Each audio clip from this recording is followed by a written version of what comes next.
What's going on, podcast listeners? My name is Michael Chernow. I am a restaurateur and lifestyle entrepreneur, and I am truly obsessed with living a life better than yesterday through wellness, fitness, and good vibes. I've always wondered if the drive to succeed is something we are born with, or if it's something that is made over time through grit, drive, and perseverance. I get to answer that question exactly, and the goal of this podcast is to talk with people that have absolutely crushed it in life and have inspired me to do the same. This is Born or Made.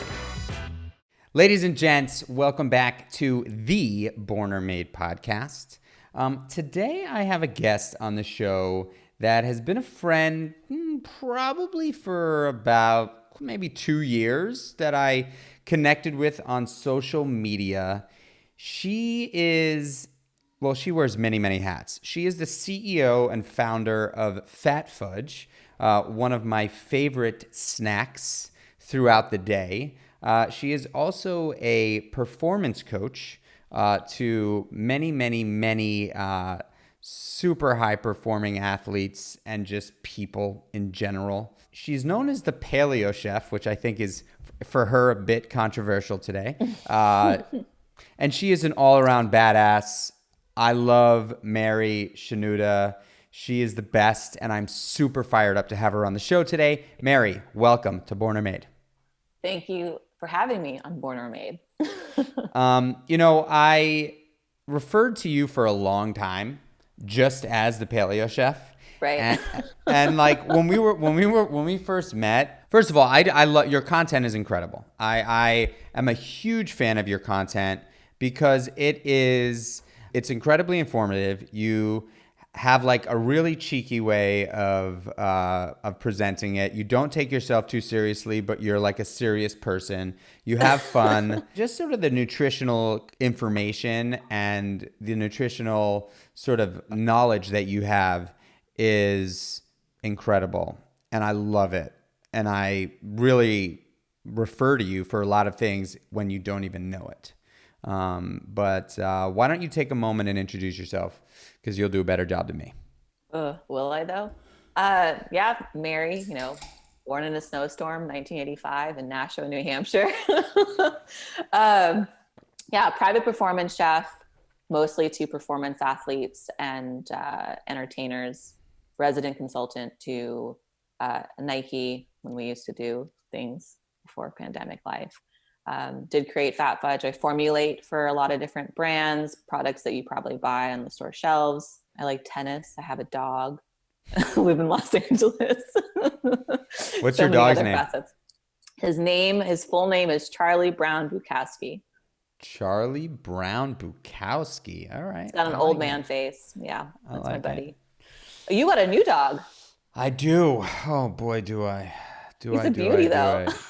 He is a handsome guy, and if it wasn't for his looks, I might have sent him back. And he knows it too. Yeah. He is definitely. We're madly in love with him, but he is, boy, oh boy.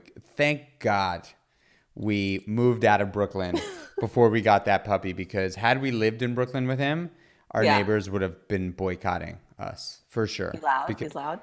He's not loud when you're with him. But I mean, and I think all puppies sort of getting used to being alone and crate training, they, some are louder than others, but he'll bark for like 2 hours straight. I'm surprised that he doesn't I'm surprised that he could still bark, Like my wife and kids went to apple pick this morning because apples, the early, first round of apples are out. And I was in the gym working out. They were gone, and I listened to him bark for 2 hours straight. It was wild.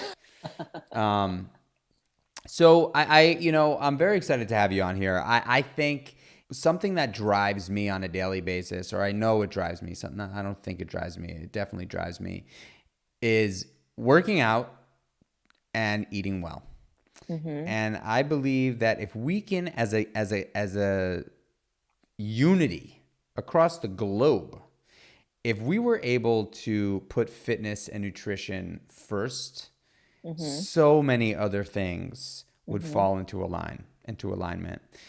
I just believe that at my core. And Mm-hmm. you are such a have such an opinion and are such an advocate for nutrition and eating well and listening to your body. And I also love that you're just like, my way might not be your way. 100%. And I think that that's Haley, you. Paleo. So what I like to do on Born or Made is I like to sit down with folks like you that inspire me and many others and understand your story. The premise of the show is to try to really dig up a potential answer in your case for the nature nurture question.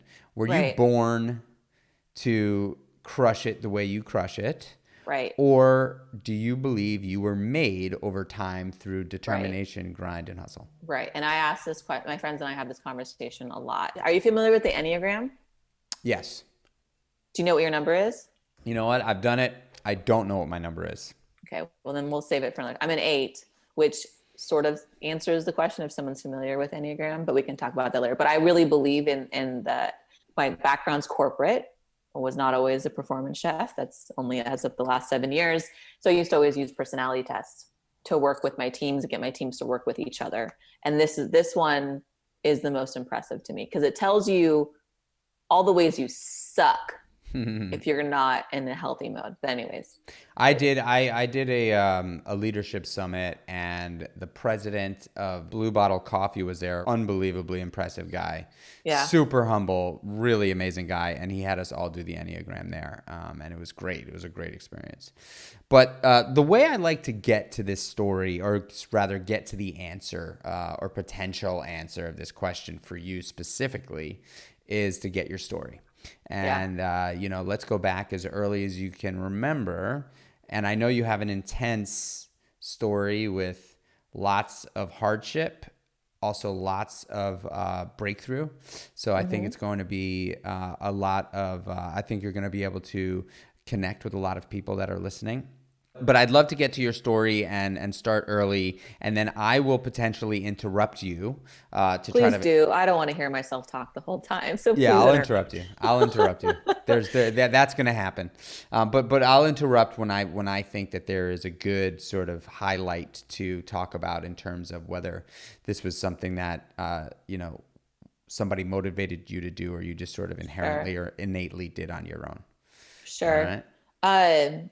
So I'm assuming you're talking more specifically about diet, but I always want to say the caveat of like everything that I've done in life is always motivated by a keen sense of mortality. Just experienced a lot of loss early in life. And there's so many other facets to people that you see online, especially in the wellness space. We focus on diet, but our traumas can be very intense, but and are not unique to us. So I'm always like thinking about how when someone talks about diet, also think about that they still have real life going on around their health as well.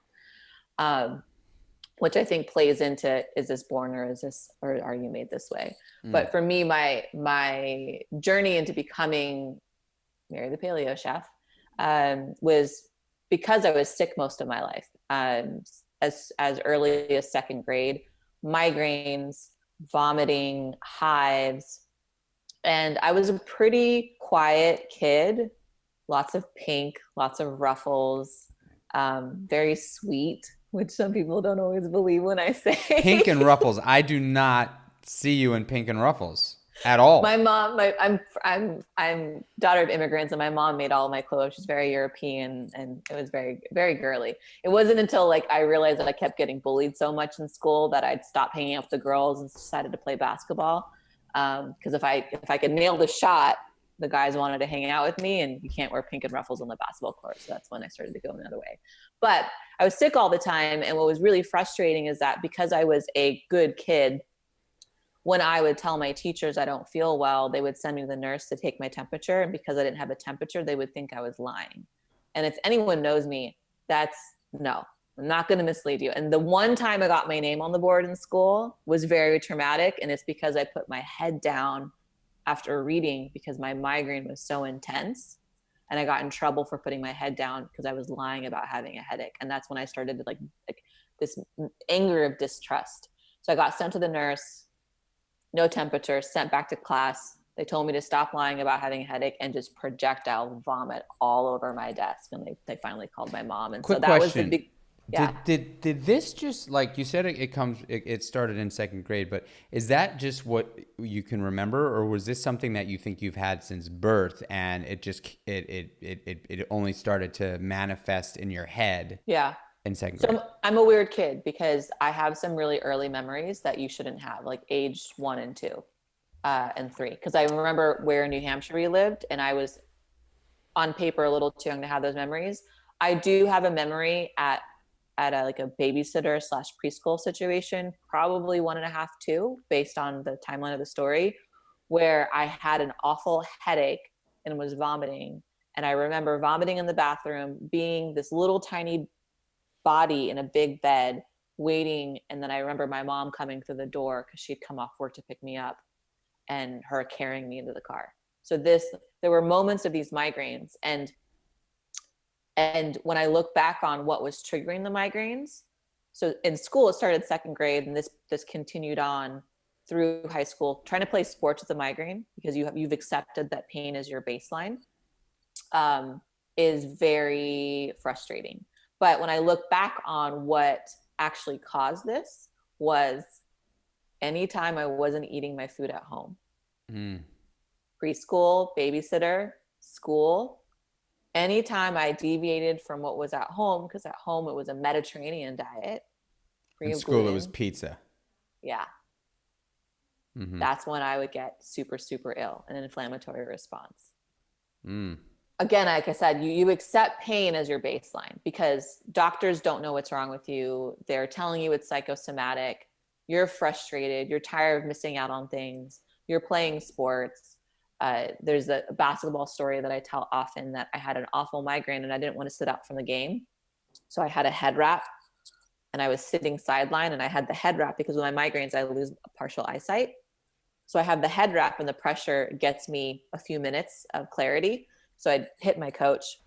She'd know I'm ready. I'd go in, I'd do a couple plays. I'd look at her from inside of the court, and she's like, okay, we got to switch the players out. Because I knew I was about to go down with the eyesight again. So I found ways to work around it and still be present. And if I was at a birthday party or at work, I would have sunglasses. I'd have Vicodin and coffee that I would make into a paste and rub into my gum line, like anything to just get the edge off to still be present in life. So just quickly, because I have experience with, and I don't know if I've shared this with you before, but I too have experience with illness that is sort of difficult to detect. And when you go to just a regular doctor and they run your blood work or they take your temperature or whatever, and you're complaining of these unique symptoms, they tell you you're crazy. I still deal with it, but I've now found out that it was undiagnosed Lyme's disease for a bunch of years, and a combination actually of Lyme disease and high levels of mercury in my body. It blows my mind that a doctor will spend half an hour with you and tell you that they know more about your body than you, who has been in your body your whole life. Like, that's a God complex right there. You talked to me for 30 minutes, but you're going to tell me about my body. And you're going to tell me how I feel. Yeah.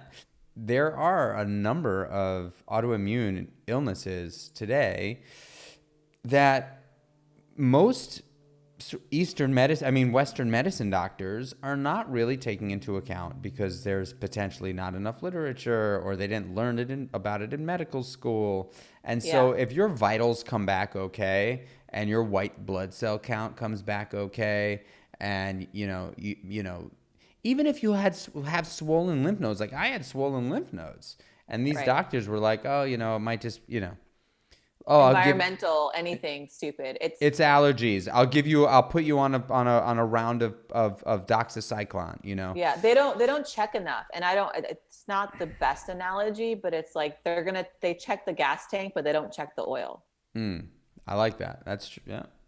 And usually when I see a client, I've got my clients who are crazy high performing, championship winning type people, but they're also living with mysterious autoimmune, and there's different reasons for that. And I am so pissed that I'm the first person that they meet that's like, here's the panels we're going to run. Here's why. Here's some practical application from anecdotal information that I've received with all of my case studies. And they're like, you're going into more detail than my doctors. And I'm like, I'm an internet douchebag. Why am I the one that's like coming here with all this detail? And it's really frustrating. And so a lot of people just end up living in it in silence or taking antidepressants. So I just want you, I would love for you to just offer a little advice because I honestly, I knew that we were going to get into this conversation, but what kind of advice could you give to someone out there who is struggling with some sort of mysterious autoimmune or some sort of mysterious virus disease that nobody is able to detect and they think they're going crazy? You'll see the most success talking to a functional MD. They're sitting on the outside of Western medicine, and they're going to generally do the right tests and the thorough tests. It can be jarring when you first go see them because it's a lot of tests and it can be pricey. And so you've got to trust the process and be really patient because you're going to go to a functional MD that's going to say, I also don't know what's wrong with you, but I do know how to figure it out. So you've got to be patient, trust the process, and invest in it. Obviously, there's like, I mean, I can go down a list of like, remove all anti-inflammatory foods, take these supplements, but I'm more so the process of finding who's going to be your Julie McCoy that takes you through the process. Find a functional MD and trust that process. Do you have any functional MDs that you can potentially put on blast here that you would suggest? So I actually work with one specifically for my clients. She has her own practice here in Santa Monica, but she does virtual stuff, but she's my concierge doctor that I bring in for all of my clients. Her name is Dr. Anne-Marie Wynn. And what I love about her, and you'll find this with most functional MDs, but we've worked together enough now where she knows what I'm trying to get to when it comes to nutrition. And we tag team on the tests that we're running. And she's super thorough. She's like, even today, driving back from my client's house, we called each other on speaker and we're talking about the latest study around gene expression and the connection between PCOS and concussions, or like, we're just nerds and we just want to get into it. So that's what we talk about for fun. So she's someone that if somebody wants to reach out to and do something virtually, that's who I recommend. Cool. I'll just share quickly who I've worked with. Parsley Health was the first functional medicine group that I went to go see when I was really down and out and struggling. And they actually did not pick up on the limes. They did, however, pick up on the heavy metals. Once I went through the chelation therapy, which was like a 6-month long thing where I actually felt a lot better after chelation, but it did not relieve me of all the symptoms. And then I started having some more intense symptoms again, like inflammation in my joints, in my hands, in my feet, in my knees, super lethargic, things like that. I was referred to go see Dr. Frank Littman in New York. You've talked about him with me before. Yeah. And he was the doctor who really looked at me and said, "You have Lyme's disease." And I was like, "I've been tested." He's like, no. He's like, "I'm going to send you to this very small lab that is going to run a test that's actually not even legal in New York. But I'm going to have them do it for you. And we're going to really see if you have it because it's the most sensitive Lyme's test." And sure enough, 2 days later, he called me up and he said, "I was right. You have Lyme's disease and here's your protocol." Yeah. And so I want to see that protocol, by the way, because I want to see if I can add anything. Well, I'll be honest with you. His protocol he was really concerned because of how severe my symptoms were, and he wasn't sure if it was something that I've had for a very long time or if it was something that I potentially had just picked up. So he said the first thing I want to do, and he was like, "I do not do this regularly. However, I do believe that there is an opportunity for us to nip this in the bud." And so he put me on an intense antibiotic protocol to see if he can zap it. And we did antibiotics for 8 weeks. And to be clear, I'm not anti-antibiotics either. There's a time and a place. Yeah.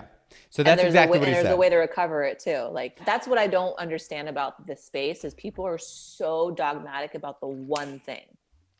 And they don't understand there's a time and a place for everything and things can work together. I was tested for celiac many times, blood tests.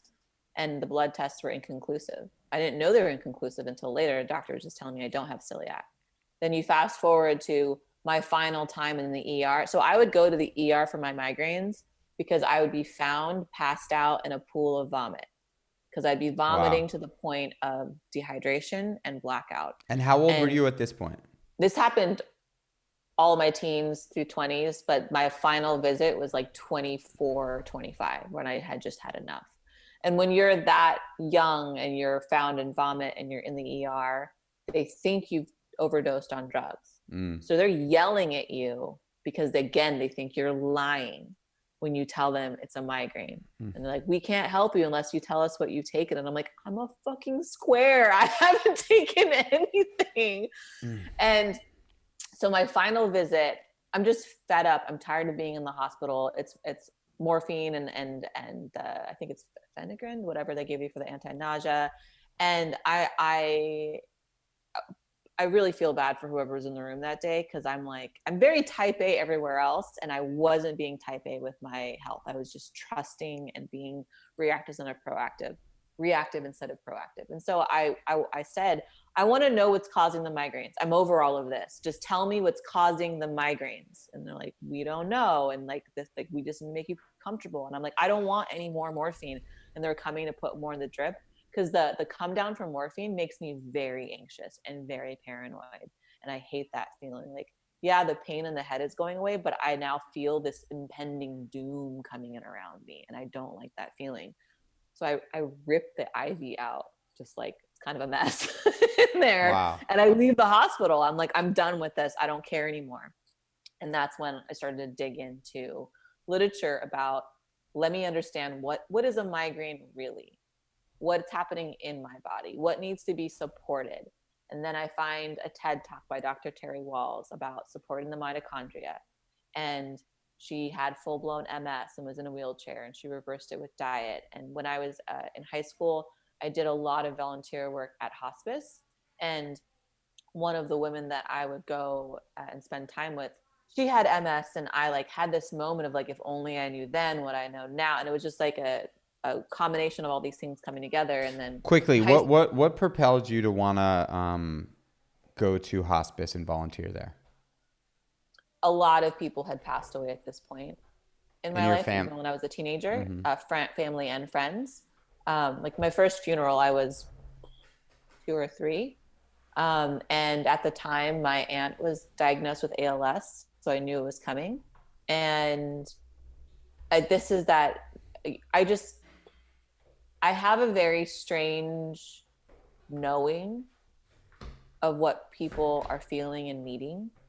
And I like to go where people feel hurt, because I want to alleviate that hurt by whatever means possible. So when I chose that, my teachers were like, you don't want to go help kids swim?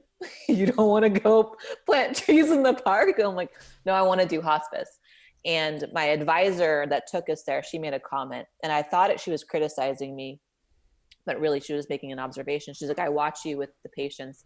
And she's like, I watch you mimic their body language. I watch you go to exactly where they're feeling, and I watch you walk them back, and I see them lighter when you leave. She's like, but I'm worried about, where do you put that? Because you're taking some weight off of them, but where are you putting it? And I'm like, I don't understand the question. I was too young. I'm just doing that thing. So do you think that you were unpacking their backpack and putting it into yours at that point? I felt empathy, but I honestly don't know how to answer the question. I don't feel like I've taken on more weight than I'm capable of. You just wanted to help. I just really wanted. I'm the person, I hear sirens, I'm gonna run towards it. I'm gonna go help in whatever way possible. Have you? And has that always been the case? Have you always seen pain in people and sort of wanted to run to the rescue? Yes, I will notice something in a stranger on the street and walk up to them, and it's the moment that something needed to happen. And living in San Francisco in my 20s, I lost a little bit of that, not desire to help, but the being able to see the signs. So there's been a couple of times where I almost missed my opportunity to help, and thank God I checked myself. One example was I was dropping off something for a client, this woman that leaned on my car, and I'm like, here we go, drunk on my car. And I was like getting kind of annoyed because I wanted to like get out of my car, and she's leaning against my car. But then something said like, no, pay more attention. And I'm watching her get up and then walk to another car and lay down, get up. And I'm like, no, there's something else going on. So I get out of my car and I go up to her and I go, ma'am, are you okay? And she looks at me. And the second she looks at me, her eyes roll to the back of her head and she's about to fall into traffic. And I grab her in my arms. And had I not been there to do that, she would have hit herself on the curb and been in traffic on a busy street. And I'm like digging through her purse to find her information. I'm yelling at people who are walking over us, like, somebody help me bring her back onto the sidewalk. And she actually, not a drunk at all. She had just come back from chemotherapy and had passed out. Wow. And so I have so many experiences like that where just by paying attention and being there, just thank goodness I was there. And not me necessarily, but thank goodness like the universe put somebody there to help someone in some way. And I've been that way since I was like a little kid. Like I'll Would like, you consider yourself like a very present person? Yeah, I hate it sometimes. but that's, it's, you know,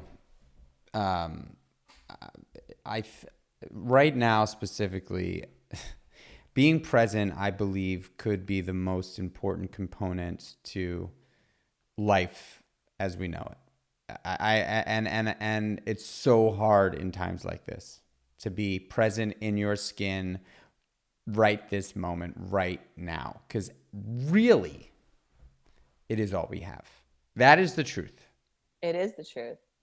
But sometimes you're the only person in the room that's present, and that's incredibly lonely. And so that's why, I mean, like sometimes it sucks because you'll be in a room or with somebody else and you're present and you're so aware that you're present and you're so aware that no one else is. And then you're incredibly lonely. And that's when like, I wish I had a vice to like escape, but I just not the way that I was made. So I just sit there like, cool.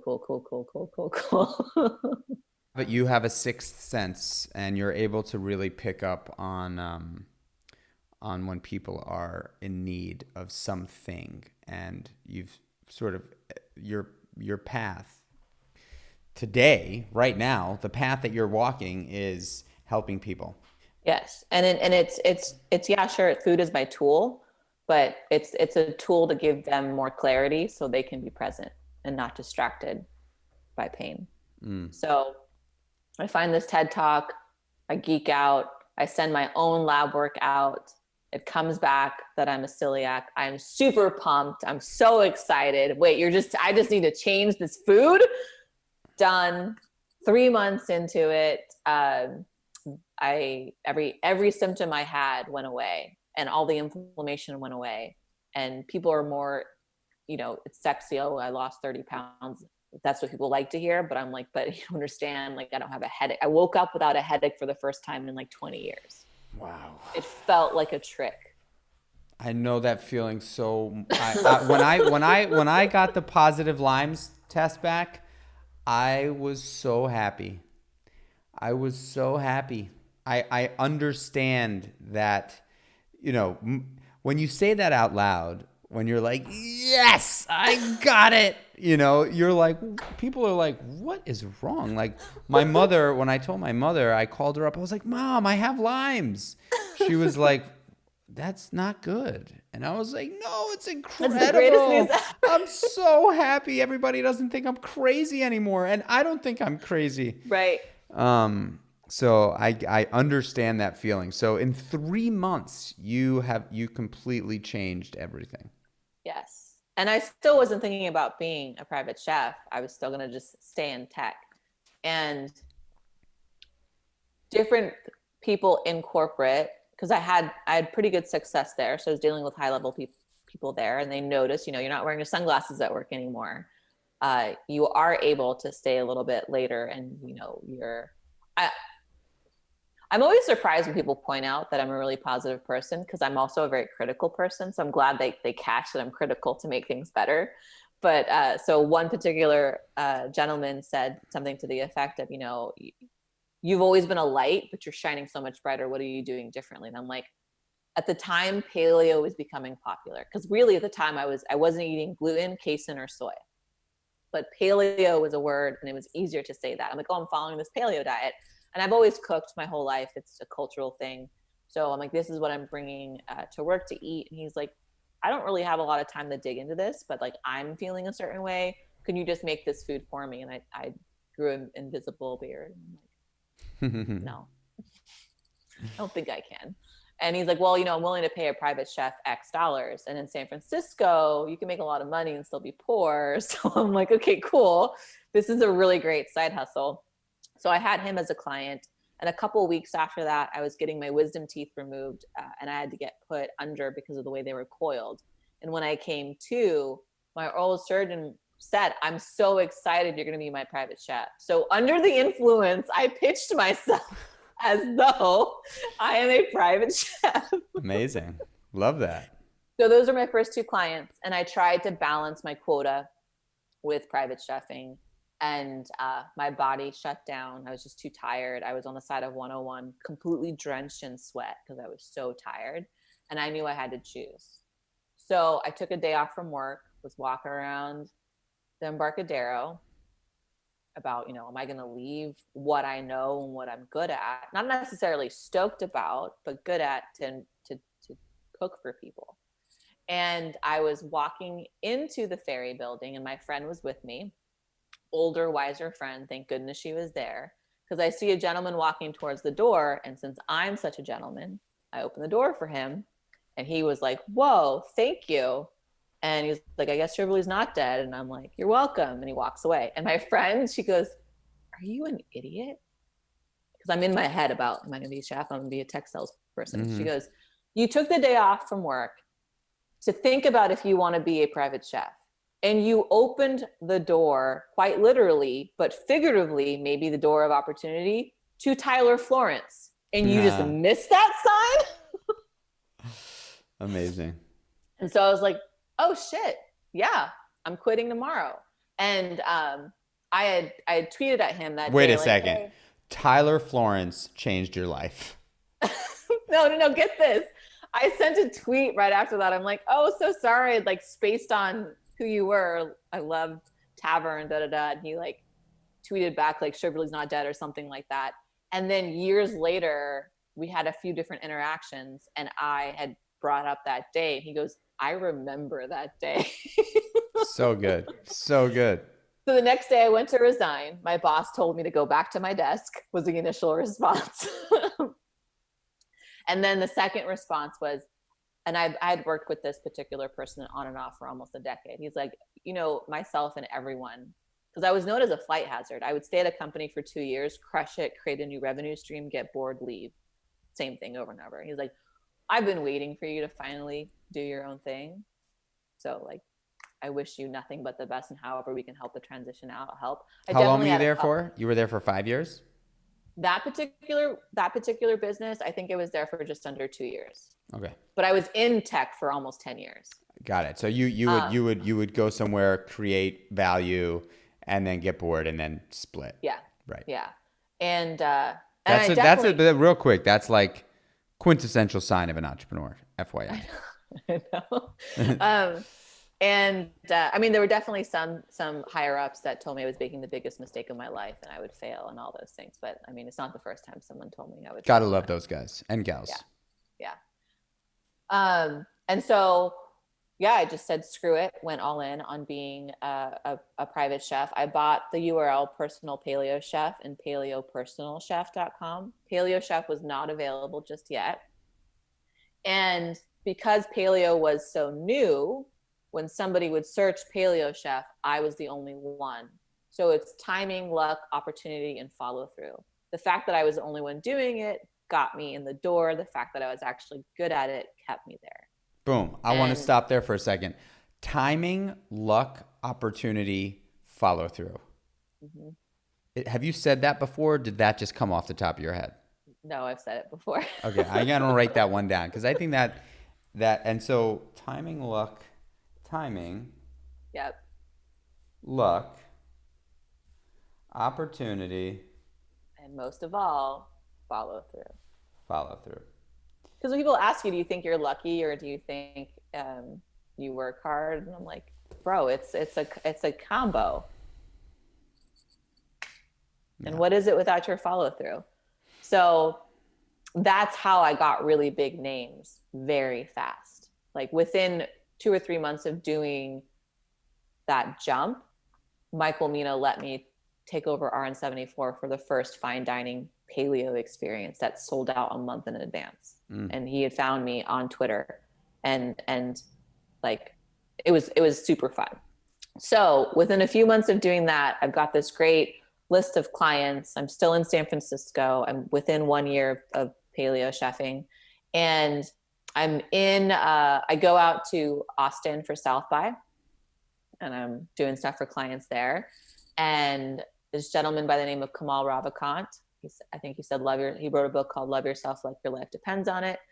He's in the kitchen and he goes, why don't you have paleochef.com? I'm like, someone's using it. I don't think they have some weird blog or whatever. He's like, you should check on it and try to get it. I go, somebody's using the URL. I've checked. He's like, just check let's just check right now. And I check, and it was expiring and going to auction that day. Wow. And I won it for $500 and had Kamal Ravikant with his mysterious hair. You see a picture of him, you know what I'm talking about. And not said those things, I would not have gotten paleochef.com. Timing, luck, opportunity, follow through. Yes. And sometimes a little kick in the butt. Yes. And then I get back to San Francisco after South by. I'm super like high on life, got paleochef.com. And San Francisco kicks your butt big time. And I just woke up one day and I'm like, my time here is done. I'm like, I gotta go. My friend who wanted to hold me accountable said, all right, July or die. You're out of here July 1st. Put in my notice. I'm like, beautiful rent control department in Laurel Heights with parking and all those things you don't normally get in the city. And sold everything that I owned and had no place to live and no plan. I just knew I needed to go south. I didn't know where exactly. So July 1st came. I went to this really cool party with a few different friends, got to wear some of World Series rings on my hand as I'm like saying goodbye to everything that I adore. Got in my car and went and dropped off my car at my parents' house in the South Bay, and then got on a plane and went to Austin, Texas for a couple months just to like hang out and like wash off the Bay, wash off my old life. And I woke up in Austin and was like, it's time to go back to California. Did a little mini road trip with a couple of friends. We drove from Texas to California. I don't recommend doing that. I've done that. Texas is such a big state. Holy smokes. Oh yeah. And there's some places that you don't want to get out of your car looking like me. I'm like, Aaron, you go in the gas station and get me some water. I don't feel comfortable here. So I get to LA. I have lunch with a friend in this neighborhood and I go, this'll do. Signed a lease there. Slept in a pile of towels for the first 3 months and built a whole new clientele here. I still had a couple clients I was flying out to that didn't quite know that I had just given everything up to start over in LA, and then rebuilt from here.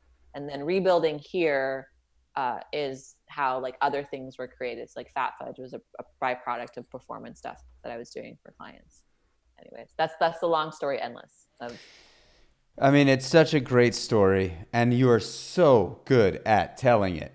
Jeez, you are good at telling it. Appreciate that. There isn't a single medical issue, physical goal, performance goal, or overall quality of life that hasn't been positively impacted by changing the way you eat. Mm-hmm. Period. Nobody eats better and feels worse. Right. That's it. Nobody eats better and feels worse. Yeah, I go absolutely insane when I'm fighting with someone who is just dealing with the emotional attachment, and we'll work through it. Like there are definitely, there's caveats where there's like, I'm not equipped to deal with serious eating disorders because it's the one area that I don't understand. And so I'm like, hey, I can't be the person to help you. So that's not what I'm talking about when I say emotional eating. I'm talking about like, I have a client who's on TV every single week He loves sangria and he loves pizza, but he also needs to lean out. And we will have, and I love it's always, with love, where he's like, but I really want pizza. I'm like, I don't fucking care. I need to drop you by 2 more percentage points. Let's get you there. And then you can have your effing pizza. But I won't survive. I go, I'm pretty sure you're going to survive without the pizza. I want to ask you about paleo in general. I actually also follow the paleo guidelines for the most part, because I just feel like it works best for my my autoimmune condition specifically. But I also really enjoy the food, right? Like I now, because I'm training, I'm deep in prep for this bodybuilding competition, my level of fat content is down, which is not typically that of the paleo guideline. The fat level is a little bit higher than I'm currently taking in. But I love the idea of paleo. However, I just don't buy the BS of the, caveman story. So can we talk about that for a little bit? I hate that I'm paleo chef. Like, I really hate it, but then also gives me a right to like talk ish on it. Yeah. But like, I look forward to the day that what I do as an individual is so much greater than the handle paleo chef, because I'm over it. So paleo, strict paleo is no grains, no dairy, no soy, nothing processed. Don't use the internet, don't shave your legs, and live in a cave. Got it. My understanding of paleo was so much kinder than when I dug into what people are promoting in the space. And so it's really just focusing on whole foods. It's focusing on something that isn't overly processed. Like, people freak out like, oh, that grain-free bread is not paleo. I go, yes, cavemen did not have bread, but it is absent of most of the inflammatory ingredients. So like, have your bread every once in a while. I don't know. So my whole thing is paleo instead of paleo. And it's very much what works for me is not going to work for you. And what works today may not work in 6 months. And the only way a client can work with me is if they're going to get on board, not with the food component, but with the testing component and the validation component. So to work with me, I need to do a gut test, a full panel, constant panels throughout the year in order to find paleo. And that could be paleo, that could be keto, although I'm not a big fan of long-term keto. It could be any number of things, but it's really finding out the model of what's going to work for you. And guess what? That's not going to be croissants, pizzas, and brownies. There's no test that's going to come back and say that's what you're supposed to be eating. But, food can either help you or hurt you. And that's what my goal. And I use paleo as a baseline because you said, it's really great for your autoimmune. Paleo is pretty good for almost anyone because you're just eating whole foods. And I don't know why we argue around that. Right. I mean, I think that people will say things like, well, I've always been told that whole grains are incredibly healthy for you. And I guess that there are, in some cases, they are, right? Like legumes, right? Like, there are, arguments to say that legumes are not great for your GI, and there are arguments that say they are great for your GI. But I guess it depends on the GI, right? It depends on the GI, right, and where you're at. I personally have just found enormous success in eating protein, real animal protein, fruits and vegetables, nuts and seeds, and I personally don't eat any dairy because my body doesn't like it, and that just so happens to be the prescription for paleo. And so when people ask me, like, it's similar to you, like, it's very easy to just categorize the way I eat under paleo because I really just eat whole foods. You know what I mean? And by the way, and we're not paleo by choice. Sorry, I cut you off. Go ahead. No. This is you. We're not paleo by choice. It's just like we're not paleo by choice. And so my paleo, so strict paleo is like no oats and no wine. or sorry, no alcohol, but wine is okay in paleo. That's also, as paleo changes every year according to the powers that be based on what's going to help them sell more shit, which is fucking irritating to me. Yeah. You can't make something so, like, you can't demonize something and then the next year to sell something suddenly it's okay, because you're confusing someone who's very vulnerable on this side of the screen that needs the information for their health. But so when somebody sees that I post oats, or they see that I'm drinking scotch, they're like, that's not paleo. And I'm like, chill out. Right. I am not paleo by choice. I have an autoimmune disease, so there's certain things I can't have. So yes, you can have wine because it's paleo, because it comes from a fruit, but wine actually cross-contaminates with gluten, which as a celiac, I cannot have. But a top shelf scotch does not contaminate with gluten. So I'm just gonna go here and sip my manly drink while you bitch about your wine. Right. I wish that there was a way to categorize just like eating for you. And I think that you're doing that, Paleo, right? I mean, trying. If you had to just give people a protocol that are trying to just change the way they feel, or potentially just want to like feel better even, or feel better than they currently do. Yeah. Let's just make a quick list of ingredients that you suggest. So I'll do you one better. I've never released anything that I do with my clients. And for the first time ever, I put out a gut reset protocol. It's 7 days. All of my clients have to do this when we first start working together, and then we'll do it throughout the year. And it's 7 days. And it would be an interesting thing for someone who's never done something like this to try it and see what happens when you remove all inflammatory foods for 7 days. Also incorporate a little fasting mimicking. Also incorporate things like liver and bone broth, and all the other foods that are repeated in those 7 days are all going to serve a purpose in your body. So I have the 7-day gut reset, and the first 3 days are a very specific bone broth that I have you make with very specific ingredients that all serve a purpose in your body. And it is a fasting mimicking protocol, which has the ability to with cell regeneration, but it removes inflammation. And then day 4 through 7, you're repeating the same foods for breakfast, lunch, and dinner. And in that week, it's hard. You'll experience some difficulty, especially if you eat like absolute crap.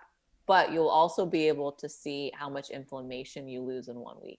And so some people lose 2 or 3 pounds, 5 pounds. I had one client lose 18 pounds in 1 week. Oh my gosh. Is not fat. That is inflammation his body was holding on to. So you see that in the first time you do it, when you eat like crap. And then as you follow more of a paleo diet where you're removing gluten, reducing sugar, limiting or reducing dairy, and just focusing on proteins and vegetables, when you do that, and then you do the same gut reset, it just better optimizes, better enhances. And so it's something that I still do with my clients, if they're traveling.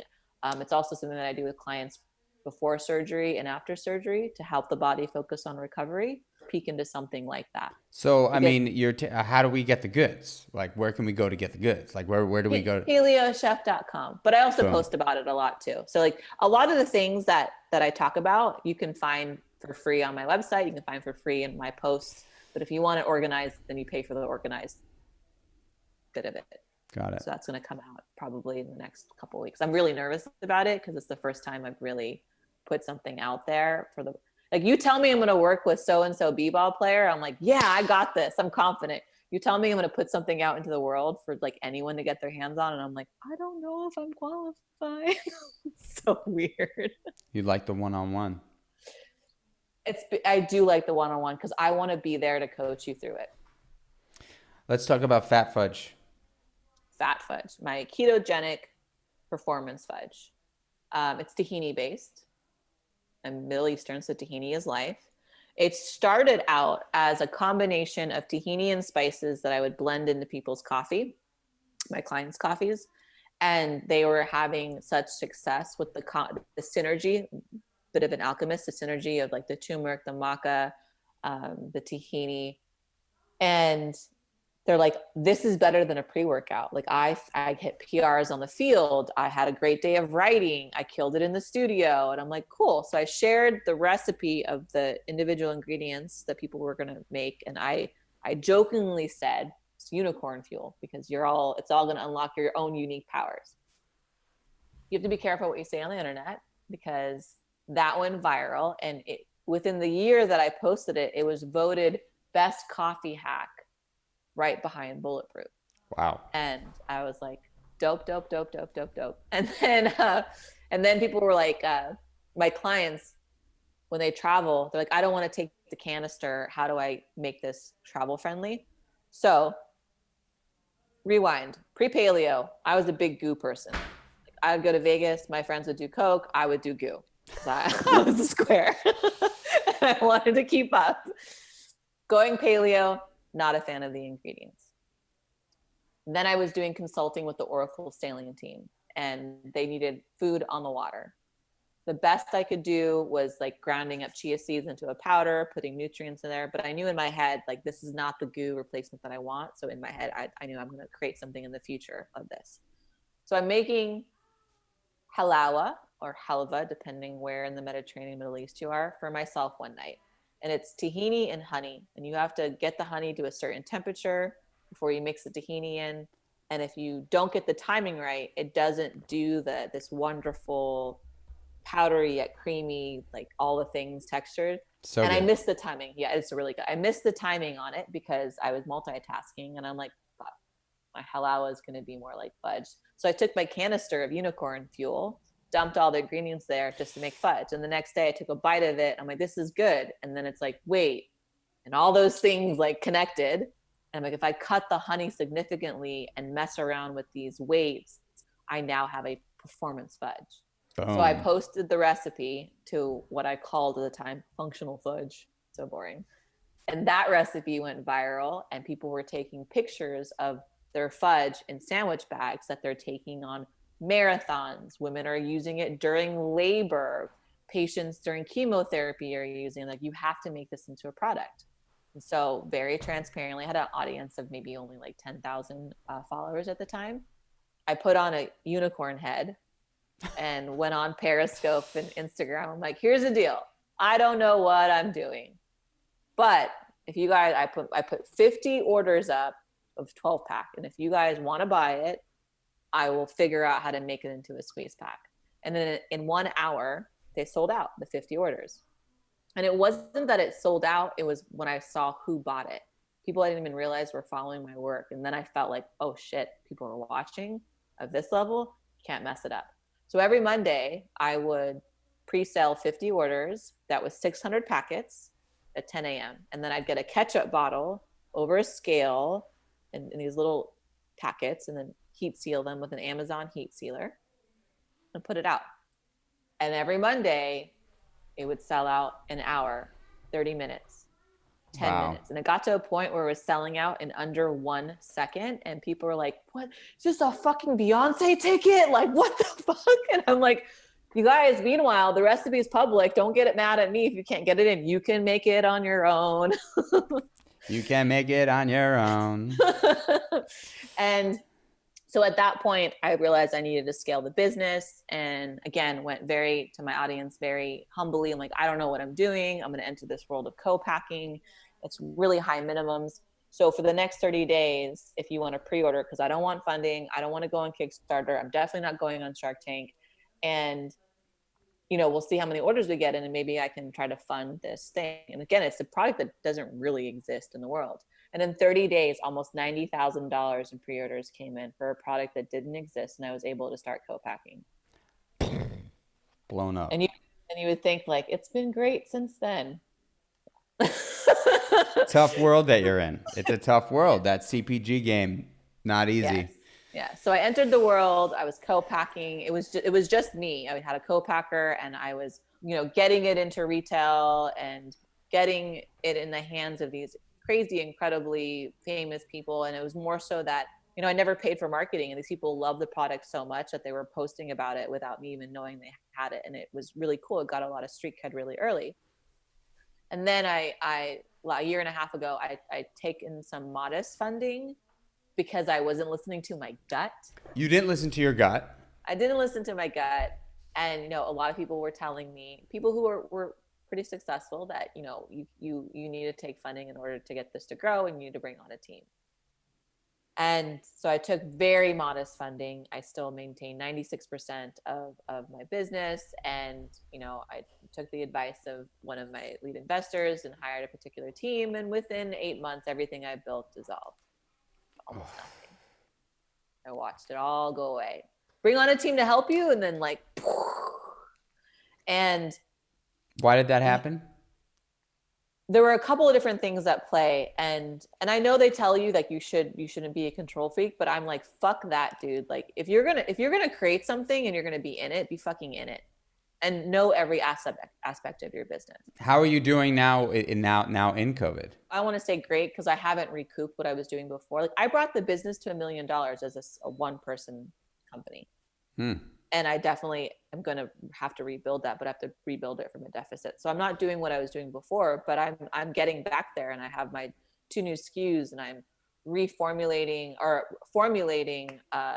pretty innovative protein base, which we had talked about last time I saw you. And I'm really excited about it. So it's coming back, and I'm not worried getting back on track of what my vision was initially before I did let other people influence me. And it's my bad. Like it's not always your fault, but it's always your responsibility.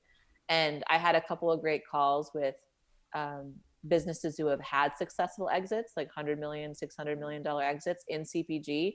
And I told them what happened, because I don't mind sharing my fuck ups at all. Like that you won't learn if you don't share your fuck ups. And what I got in return, talking with people that were in the industry, was like, Mary, you are making every right call you can with what you have, and you are learning lessons that took us 5 or 10 years to learn.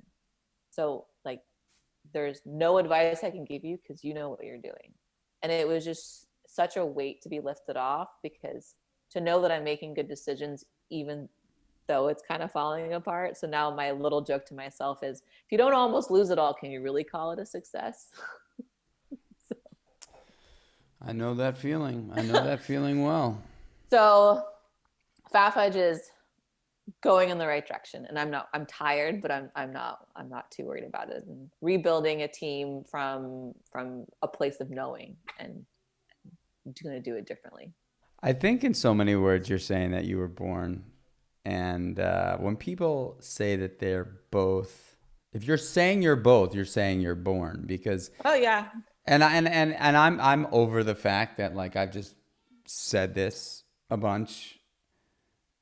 I think everybody's born with something. I was just gonna say that. Everybody's born with something, and now this will be the 26th episode of Born or Made. Everybody's born with some sort of skill set, talent, passion, drive, something that gets them fired up. And the journey that we live called life is trying to figure out what that is, whether we know it or not. Right. And some people figure it out early, and some people figure it out late, and some people unfortunately never figure it out. You're a special person. And I appreciate you being here. I appreciate that. I definitely agree with that. I think it goes back to the whole, timing, luck, opportunity, and follow through. Is that, we all have the friends in our lives that we know are talented and special, and they don't do shit with it. Mm-hmm. And they almost reject and resent that special thing, and it fucking drives me insane. I'm like, we need you. Wake the fuck up. You're such an amazing person, and I really appreciate you taking the time with me today to be on this podcast. Mary, thank you. Thank you. Have a great rest of your day, and get those 10,000 steps, girl. Get them. Later. Bye.